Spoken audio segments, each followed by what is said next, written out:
God sent His Son to come as a baby so that He could be an example to people of all ages. ದೇವರು ತನ್ನ ಮಗನನ್ನು ಒಂದು ಮಗುವಾಗಿ ಈ ಲೋಕಕ್ಕೆ ಕಳಿಸ್ಕೊಟ್ಟಿದ್ರು. ಯಾಕೆ ಅಂದರೆ ನಮ್ಮ ಪ್ರತಿಯೊಬ್ಬರಿಗೂ ಆತನು ಒಂದು ಉದಾಹರಣೆಯಾಗಿರಲಿ ಅಂತ. It's very important to understand that. ಇದನ್ನು ಅರ್ಥ ಮಾಡ್ಕೊಳ್ಳೋದು ಬಹಳ ಮುಖ್ಯವಾದ ವಿಷಯ. If Jesus came only to die for the sins of the world, then God could have sent him as a grown-up man. ಈ ಯೇಸು ನಮ್ಮ ಪಾಪಕ್ಕೆ ಮಾತ್ರ ಸಾಯಬೇಕು ಅಂತ ಇದ್ದರೆ ದೇವರು ಒಬ್ಬ ಬೆಳೆದಂಥ ಯೇಸುವನ್ನು ಕಳಿಸ್ಬೋದಾಗಿತ್ತು. He would come here for one day or so, die for the sins of the world and go. ಈ ಲೋಕಾಗಿ ಒಬ್ಬ ಮನುಷ್ಯನಾಗಿ ಬಂದು ಒಂದು ದಿವಸ ಮಾತ್ರ ಬಂದು ಸತ್ತು ಹೋಗಬಹುದಾಗಿತ್ತು. Why did he have to live 33 years?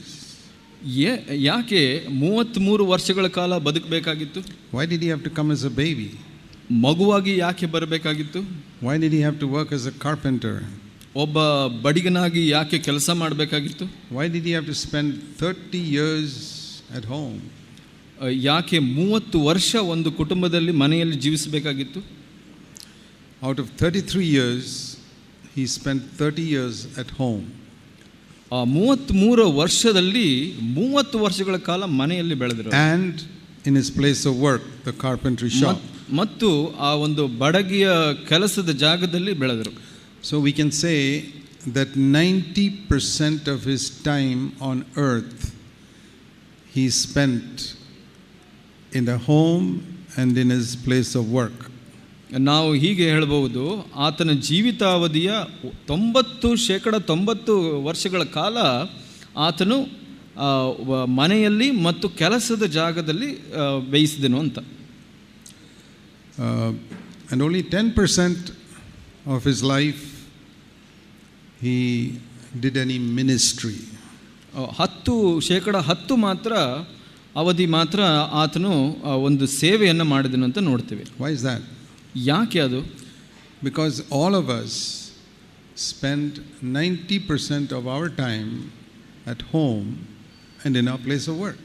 ಯಾಕೆಂದರೆ ನಮ್ಮಲ್ಲಿ ಪ್ರತಿಯೊಬ್ಬರು 90 ಭಾಗ ನಮ್ಮ ಜೀವಿತಾವಧಿಯಲ್ಲಿ ಮನೆಯಲ್ಲಿ ಮತ್ತು ಕೆಲಸದ ಜಾಗದಲ್ಲಿ ಕಳೀತೇವೆ.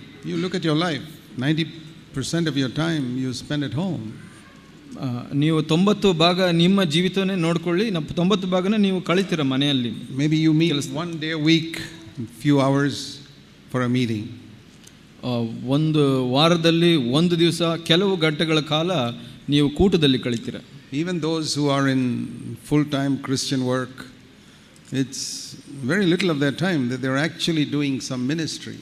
ನೀವು ಪೂರ್ಣಾವಧಿ ಕಾಲ ಸೇವೆ ಮಾಡುವವರು ಕೂಡ ನಾವು ನೋಡಬಹುದು, ಬಹಳ ಕಡಿಮೆ ಸಮಯನೇ ಅವರು ಸೇವೆಗಾಗಿ ಮುಡುಪಾಗಿಟ್ಟಿರ್ತಾರೆ. So Jesus had to be an example for us how to live in our home and in our place of work.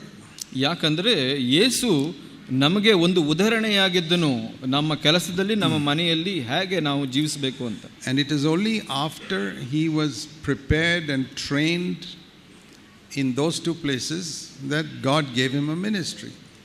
ಇದು ಆತನು ಮನೆಯಲ್ಲಿ ಮತ್ತು ಕೆಲಸದಲ್ಲಿ ತನ್ನ ಜೀವಿತಾವಧಿ ಕಾಲ ಕಳೆದ ನಂತರನೇ ಅಲ್ಲಿ ಸಿದ್ಧಪಟ್ಟು ನಂತರ ಸೇವೆಗೆ ಹೋಗಿದ್ದ ಆತನು. When did God say about Jesus, "This is my son, I am well pleased with him"? ಯಾವಾಗ ದೇವರು ತನ್ನ ಮಗನ ಬಗ್ಗೆ, ಯೇಸು ಬಗ್ಗೆ, ಈತನ ನನಗಿಷ್ಟನಾದವನು ನನ್ನ ಮಗನು ಅಂತ ಹೇಳಿದನು? You all know in Matthew chapter 3, that was when he was baptized. ಮತ್ತಾಯ 3ರಲ್ಲಿ ನಾವೆಲ್ಲ ನೋಡ್ತೀವಿ, ಆತನ ದೀಕ್ಷಾಸ್ಥಾನ ತಗೊಂಡಾಗ ಮಾತ್ರ. So God said that about him when he had never preached a sermon. ದೇವರು ಇದನ್ನು ಯಾವಾಗ ಹೇಳಿದ್ರು ಅಂದರೆ ಆತನು ಒಂದು ಪ್ರಸಂಗ ಕೂಡ ಮಾಡಿರಲಿಲ್ಲ ಆ ಸಮಯದಲ್ಲಿ. Never healed a sick person. ಒಬ್ಬ ರೋಗಿಯನ್ನು ಕೂಡ ಗುಣಪಡಿಸಿರಲಿಲ್ಲ. Never cast out a demon. ಒಂದು ದೆವ್ವ ಕೂಡ ಬಿಡಿಸಿರಲಿಲ್ಲ. Never did anything which we call ministry. ನಾವು ಸೇವೆ ಅಂತ ಹೇಳುವಂಥ ಯಾವ ಕಾರ್ಯಗಳನ್ನು ಮಾಡಿರಲಿಲ್ಲ. But God was pleased with him. ಆದರೆ ದೇವರು ಮೆಚ್ಚಿದ್ದನು. Can God be pleased with you If you never preach a sermon, ದೇವರು ನೀವು ಯಾವ ಒಂದು ಪ್ರಸಂಗನೂ ಮಾಡ್ದೇನೆ ನಿಮ್ಮನ್ನು ಮೆಚ್ಕೊಳ್ಳೋಕೆ ಸಾಧ್ಯನಾ? or never heal a sick person, ಒಬ್ಬ ಯಾವ ರೋಗಿಯನ್ನು ಗುಣಪಡಿಸದೆ ನಿಮ್ಮನ್ನು ಮೆಚ್ಚಲಿಕ್ಕೆ or ಸಾಧ್ಯ? never do any ministry, ಯಾವ ಸೇವೆಯನ್ನೂ ಮಾಡದೆ ನಿಮ್ಮನ್ನು ಮೆಚ್ತಾನ? that is what we need to understand. ಅದು ನಾವು ಅರ್ಥ ಮಾಡ್ಕೊಳ್ಳೋದು ಬಹಳ ಮುಖ್ಯ. Because in today's Christian world, ಯಾಕಂದ್ರೆ ಇಂದಿನ ಕ್ರೈಸ್ತತ್ವದಲ್ಲಿ so much emphasis is placed on ministry. ಈ ಒಂದು ಸೇವೆಯ ಬಗ್ಗೆ ಬಹಳಷ್ಟು ಒತ್ತು ಕೊಡಲಾಗಿದೆ. You must do this for the Lord, you must do that for the Lord. ನೀನು ಕರ್ತನಿಗಾಗಿ ಇದು ಮಾಡಬೇಕು, ಅದು ಮಾಡಬೇಕು ಅಂತ. What is the result?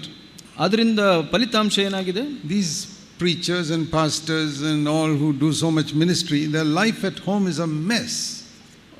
ಈ ಒಂದು ಪ್ರಸಂಗಿಗಳು, ಬೋಧಕರು, ಪಾಸ್ಟರ್ಗಳು, ಅವರ ಮನೆಗಳು ಅಷ್ಟು ಒಳ್ಳೆದಿಲ್ಲ, ಕೆಟ್ಟದಾಗಿದೆ. And they never do any secular job. ಅವರು ಯಾವ ಒಂದು ಲೌಕಿಕ ಕೆಲಸಗಳನ್ನು ಮಾಡೋದಿಲ್ಲ. Jesus did a secular job and then went out for ministry.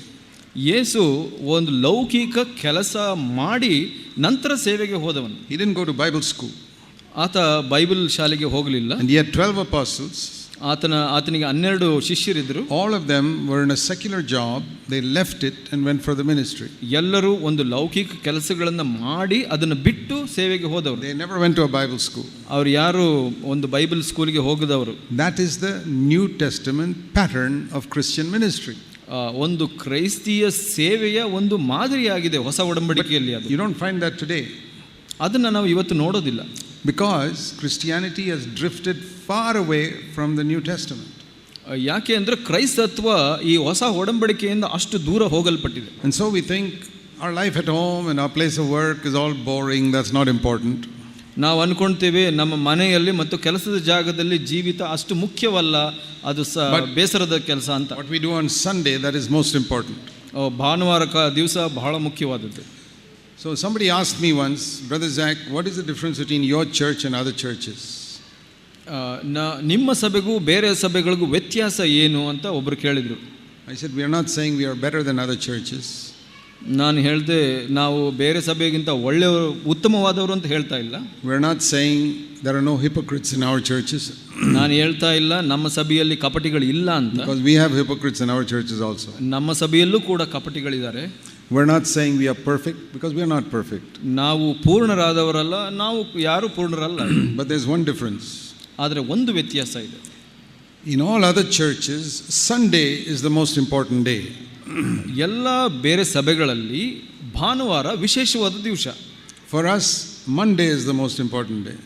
ಆದರೆ ನಮಗೆ ಸೋಮವಾರ ಬಹಳ ವಿಶೇಷವಾದ ದಿವಸ. And Tuesday. ಮಂಗಳವಾರ. And Wednesday. ಬುಧವಾರ. And Thursday. ಗುರುವಾರ. And Friday. ಶುಕ್ರವಾರ. And Saturday. ಮತ್ತು ಶನಿವಾರ. And Sunday afternoon, after the meeting. ಭಾನುವಾರ ಕೂಟದ ನಂತರ ಮಧ್ಯಾಹ್ನ. In other words, not the meeting, but how you live at home and how you live in your place of work. ಇನ್ನು ಬೇರೆ ಥರದಲ್ಲಿ ಹೇಳಬೇಕು ಅಂದರೆ ನಾವು ಏನು ಹೇಳ್ತೀವಿ ಅಂದರೆ, ನೀವು ಹೇಗೆ ಕೆಲಸದ ಜೀವಿತದಲ್ಲಿ ಜೀವಿಸ್ತೀರಾ, ಮನೆಯಲ್ಲಿ ಹೇಗೆ ಜೀವಿಸ್ತೀರಾ, ಅದು ಮುಖ್ಯವಾದದ್ದು. It doesn't matter for us if the Sunday morning music was not good. ಪರವಾಗಿಲ್ಲ, ಭಾನುವಾರ ಕೂಟದಲ್ಲಿ ಸಂಗೀತ ಸರಿ ಇಲ್ಲ ಅಂದರೆ. Oh, it was raining so badly, a lot of people couldn't come for the meeting. ಮಳೆ ಜೋರಾಗಿ ಬರ್ತಾ ಇತ್ತು, ಬಹಳಷ್ಟು ಜನಕ್ಕೆ ಕೂಟಕ್ಕೆ ಬರ್ಲಿಕ್ಕಾಗಿಲ್ಲ. Or even the preaching was not too good. ಪ್ರಸಂಗ ಕೂಡ ಅಷ್ಟು ಚೆನ್ನಾಗಿರಲಿಲ್ಲ, ಪರವಾಗಿಲ್ಲ. It doesn't matter. ಪರವಾಗಿಲ್ಲ. If you live Monday to Saturday a good holy life, that's a good life. ಸೋಮವಾರದಿಂದ ಶನಿವಾರದೊಳಗಡೆ ಹೊರಗೆ ಒಳ್ಳೆಯ ಜೀವಿತ, ಒಂದು ಪವಿತ್ರ ಜೀವಿತವನ್ನು ಜೀವಿಸಿದ್ರೆ ಅದು ಮುಖ್ಯವಾದದ್ದು. That is not the understanding of Christianity that most people have. ಆದರೆ ಈ ಒಂದು ಅರ್ಥ ಇಂದಿನ ಕ್ರೈಸ್ತತ್ವದಲ್ಲಿ ಇಲ್ಲ. And if you young people don't understand that when you're young, you will never become servants of God. ನೀವು ಯೌವನಸ್ಥರು ಇದನ್ನು ಅರ್ಥ ಮಾಡ್ಕೊಂಡಿಲ್ಲ ಅಂದರೆ ನೀವು ದೇವರಿಗೆ ಸೇವೆ ಮಾಡಲಿಕ್ಕೆ ಸಾಧ್ಯ ಇಲ್ಲ ಸರಿಯಾಗಿ.